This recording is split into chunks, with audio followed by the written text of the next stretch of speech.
What's up, guys? Zach here from Move Outdoors, and today I want to give you guys my experience with SEVR Broadheads from a real-world point of view.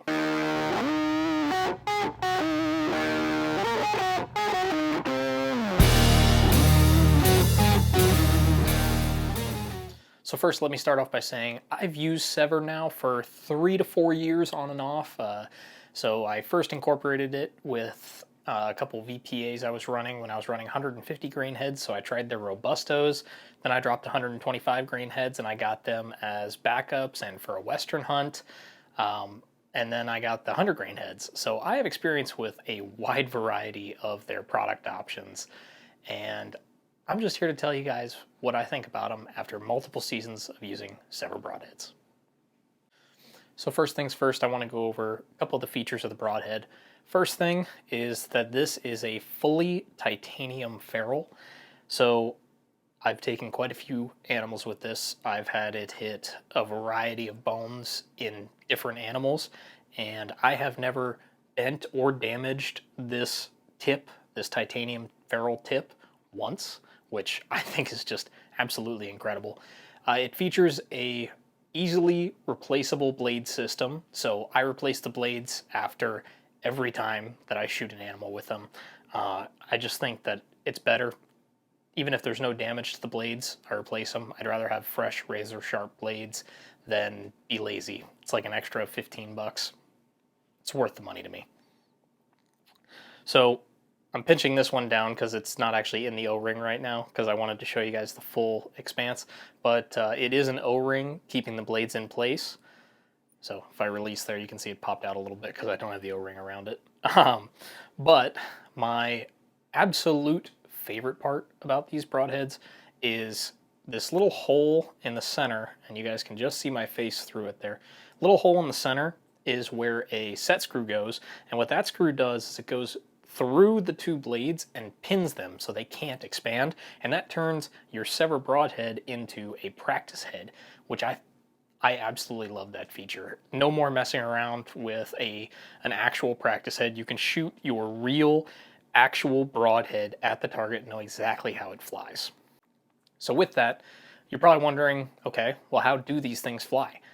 They fly fantastic. I've had absolutely no issues with flight with these out to 100 yards. I do practice with them out to 100 yards a couple weeks before season. I'll never shoot an animal that far. It's more in case I need a follow-up shot. Specifically, I like to do a lot of Western trips. If I go out west and, this year I have a mule deer hunt planned, if I hit the mule deer at 40 yards on the first shot and it runs out to 95 and stands there, I'm gonna sling another arrow because 2 holes are better than 1. So I've noticed too with the flight of these, SEVR's been coming out with hybrid heads, and naturally I was curious. So I picked up the 1.5 hybrids. That's what I've got here, and this is a 2.0 in my other hand. And I've noticed pretty much no flight difference out to that 100-yard mark between these two. Within a margin of human error, I can't tell a difference in accuracy between this, and a field point at 100 yards. So I'm laying over a little bit of hunt footage here, but I just kind of want to show you guys the hole that this can make. So first I'm going to show you, this is my buck from this past archery season. I shot him with a 2.0 100 grain, so you can kind of get an idea of the size of the hole here. Now I didn't have a full pass through on this buck last year, but that's mostly I'm attributing to the fact that I lowered my bow's poundage down to 60 pounds and I'm only pulling 28 inches. This is the only time I didn't get a full complete pass through, and what this actually was it went through, hit the front side shoulder, broke the front side shoulder, went through, and the broadhead's tip was just sticking out the hide on the other side. So we didn't quite get the blades out the other side of the animal, but it did just barely poke out the hide on the other side. Now this footage that I'm showing here, this is from a doe that I shot with the SEVR 1.75 at the beginning of this past archery season. And this I did get a full pass through on. She ran about 60 yards, pretty much the same as the buck, and fell over. As you can see, I personally don't notice a huge difference between the 2.0 and the 1.75 holes, and honestly I've had fantastic blood trails with the 1.5s all the way up to the 2.0s.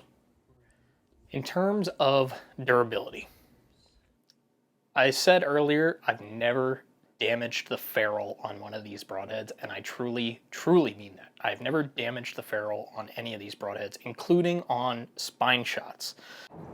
This footage here is from a doe that I shot 3 years ago now, might have been 4 years ago. I shot her with the 2.0, I believe it was the Robusto head. You can see here the first shot I hit high. Now that was a SEVR that went in. It was a spine shot, and I have to black and white these pictures because I don't want to get demonetized, but here you can see what the head looks like after I dug it out of the spine. I mean, it's in flawless condition. There's really not even any damage to the blades. Now, I did shoot an elk with the SEVR 1.5 125 grains back in 2023, but I didn't hit any hard bones on the entrance or the exit, so I can't really necessarily use that for a durability standpoint, but I will tell you, I got a full pass-through on an elk with a SEVR, and that was not the greatest shot, my fault, but that was actually a quartered angle, and I went pretty much a full pass through. The arrow got stuck at the fletchings on the backside of the elk, which I thought was fantastic. I mean, that's just excellent penetration. You can't complain about that whatsoever. I wanted to do this video because I see a lot of reviews of broadheads online where people will buy the broadhead, take it out of the package, shoot it a couple times, call it good, and do a review on it. These broadheads, this is my first time reviewing SEVR. I've been using them for, I think, 4 years now. Might be 3, but I think it's 4. And I've tried most of their models, and I've had absolutely no issues with SEVR whatsoever. I've never had a non-deployment. I've never had a blade break. I've never had a damaged ferrule. I've never had one not fly right. These broadheads are fantastic, and if you're looking for a good mechanical or a good hybrid to add to your arsenal, I can't say enough good things about SEVR. And I do want to add too, this is not a sponsored video. I've paid full price or sale price for every one of those, and I get none of this for free. I'm getting no kickback from SEVR whatsoever. This is just a good company that I want to support by getting my opinion out there and letting people know that it's a great broadhead, and you'll have no regrets if you decide to go with them for your mechanical or hybrid. Now, if you'll excuse me, I'm recording this towards the end of July, and I need to go glass for some Velvet Bucks.